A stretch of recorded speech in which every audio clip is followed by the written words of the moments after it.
I never thought anything like this would ever happen to me.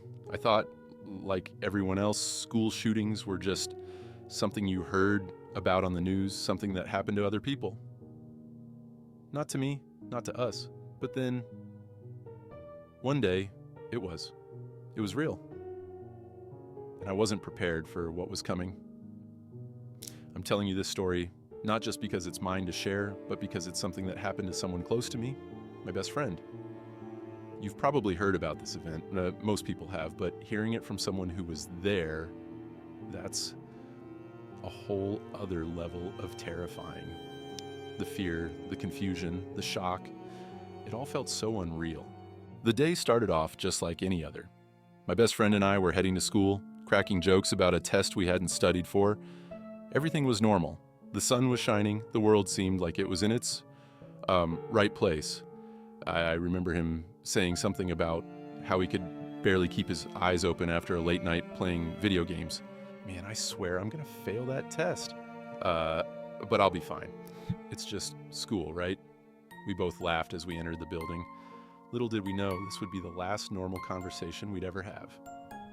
It was April 20th, 1999, Columbine High School. My best friend and I were in the cafeteria when the first explosion went off. At first, I thought it was some kind of prank or a firecracker. I mean, who expects their whole world to change in an instant? But then there was another sound, louder this time. A gunshot. The next few seconds were chaos. People screamed, some ran, others froze, not knowing what was going on. We didn't know what to do. My heart was pounding in my chest, and I could feel the adrenaline kicking in. Was this a drill? Was this real? No one knew? My best friend grabbed me by the arm. We have to go. Now. His eyes were wide with fear. We started running down the hall, not even thinking about where we were going, just trying to get as far away from the noise as possible. I remember hearing gunshots in the distance, loud, fast, sharp. It was the kind of sound you never forget. It was like time stopped for a moment and everything around us became a blur. I tried to get a grip, but fear was consuming me. We ran into a classroom and locked the door behind us, breathing heavy, praying that no one would find us. We huddled in the corner with a few other students who had made it in. Some were crying, some were in shock, and we were all trying to make sense of what was happening. The shooting lasted for what felt like hours, though in reality, it was just minutes. By the time it was over, the damage was unimaginable. 12 students and a teacher were dead. Over 20 others were injured. And in the aftermath, when we learned who was behind the massacre, Eric Harris and Dylan Klebold, two of our own classmates, it hit like a punch to the gut. They were the last people we ever expected to do something like this, and yet it was real. It was happening. It was our school. I don't know how we made it out that day. I don't know how I wasn't one of the casualties, but I can tell you this. The world as I knew it was gone. The fear, the anger, the grief, it became part of who we were. We were survivors, but we didn't feel like it. We just felt broken. But what haunts me the most, even to this day, is the feeling of helplessness. I didn't understand it then, but in those moments of hiding, of wondering if I'd make it out alive, I realized something. The real tragedy wasn't just the loss of life. It was the way our lives would never be the same again. As the police arrived, we finally realized the magnitude of what had happened. But the questions, they kept coming. How could they have planned this? Why didn't anyone see the warning signs?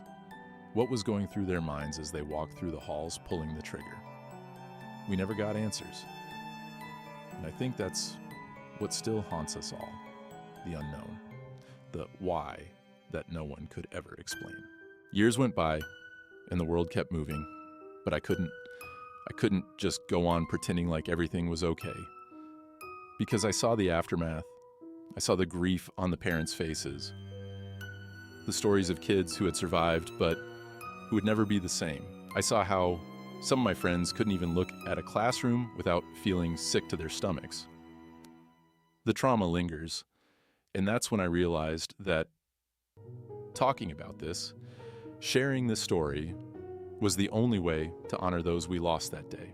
The survivors, the families, the teachers, the victims, we're all still here. We're all still fighting for a world where school shootings don't happen. But it's a fight that's far from over. So here I am telling you this story.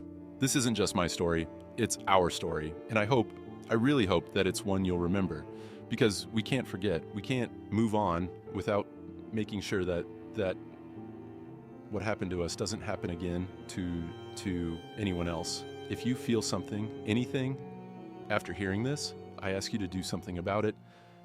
Talk to people, speak out. Let's make a difference. Let's make sure that we don't let fear define us.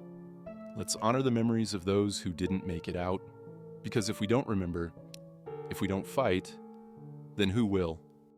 This story isn't just one to tell. It's one we need to learn from.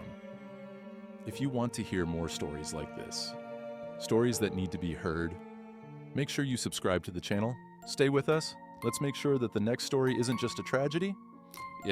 It's a change. Thanks for listening.